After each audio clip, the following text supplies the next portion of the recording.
Hey guys, well here is today's unusual instrument repair task. This instrument is Chinese.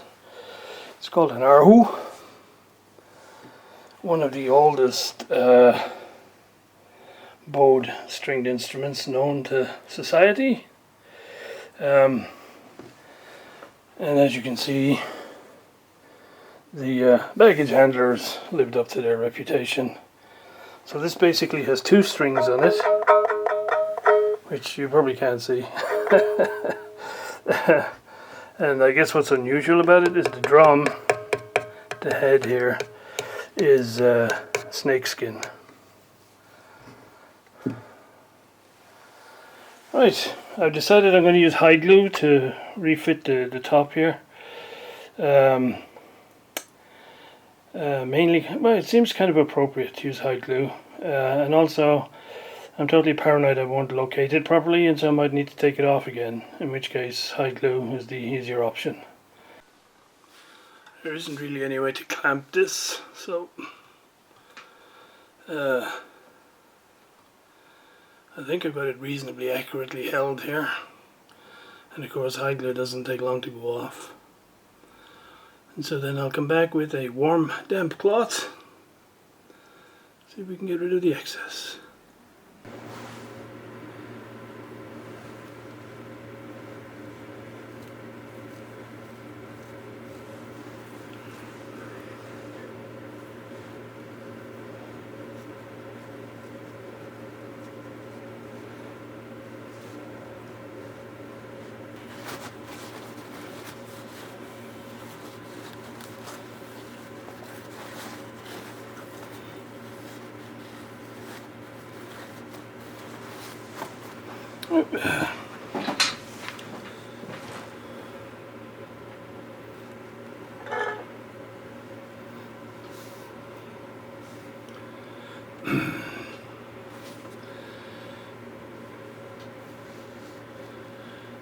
Okay, I think on the outside curve it's pretty good.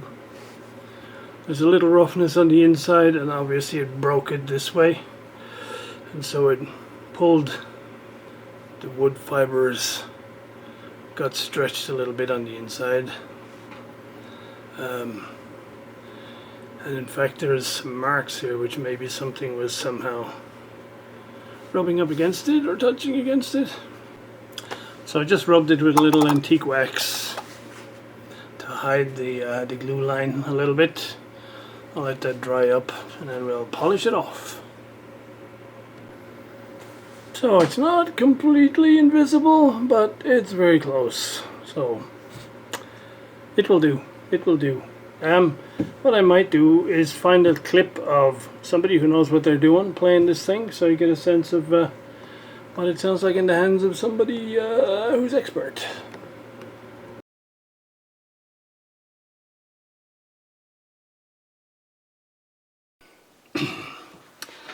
Well guys, while I'm waiting for lacquer to dry on said guitar before we get on, I just needed something as a way of a little distraction. So here we have a blast from the past.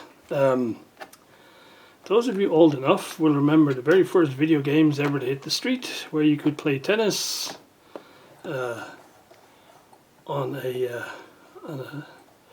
regular TV.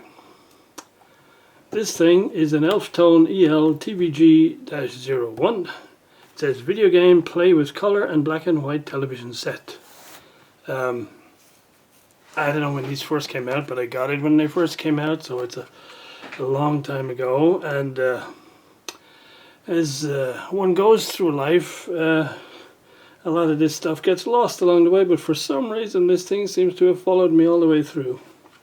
Now I know at least at some stage this was the victim of a flood, because back in October of 1987 there was a major storm all across the south of the UK, and my workshop basically got blown away. Well, the roof got torn off it, and there was the entire thing was full of trees and shrubs and mud and dirt, and so pretty well most things was a write-off. This was in here, so I'm really not sure how come this thing is still here, but anyway, here it is. So we're going to have a look at it and see if I can bring it back to life just for nostalgia's sake. RF only output, not sure what channel, but, and I do believe I have an old TV set somewhere I can plug this thing into. I can't find anything about this online, by the way, no reference whatsoever, apart from one or two computer museums that seem to actually have them, but no details.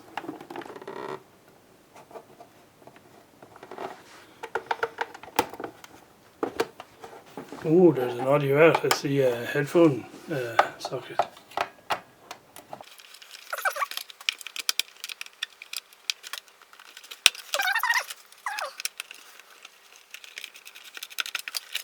Ooh.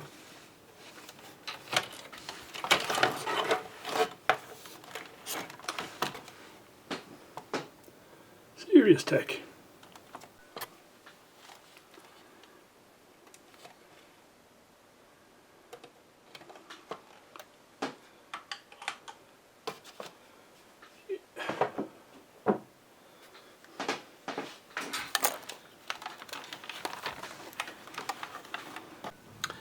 Well, I'm out of luck. I need some bits and pieces. Well, two electrolytics, two caps to be precise. So there's one here and one on the other side of the board, which I need to change, but I don't have anything suitable.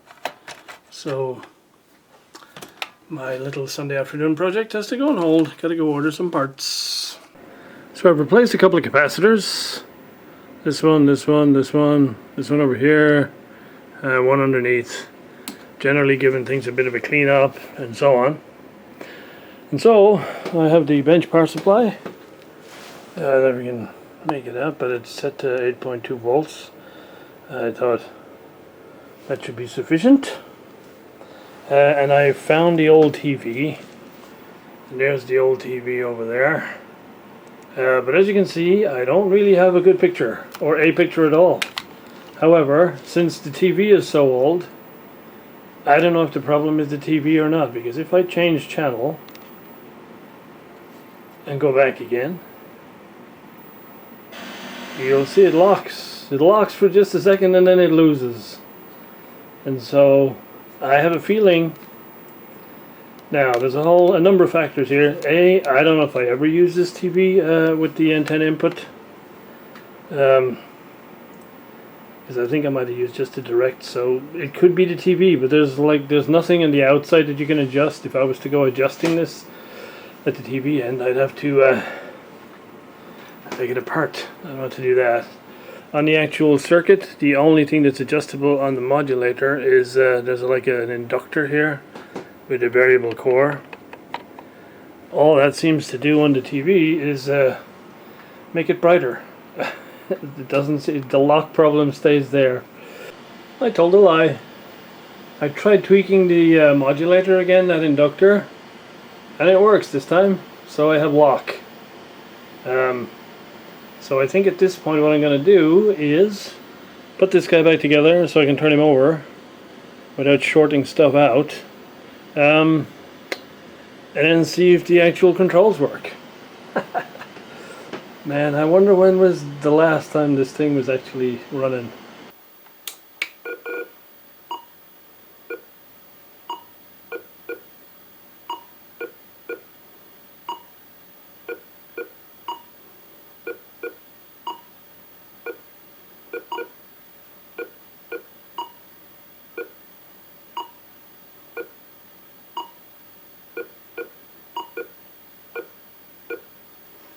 And so on and so on. Alright guys, we're going to call this one a wrap for now.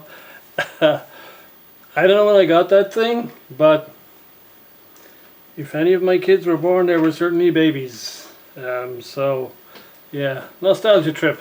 Anyway, that's that done for a while. I'm going to wrap all this up and put it away. I could still clean it up and so on. And it doesn't have any batteries in it, so I just extended the power supply wires out so I could hook up the bench power supply. But it works after all these years, after being sitting in a flood and everything else.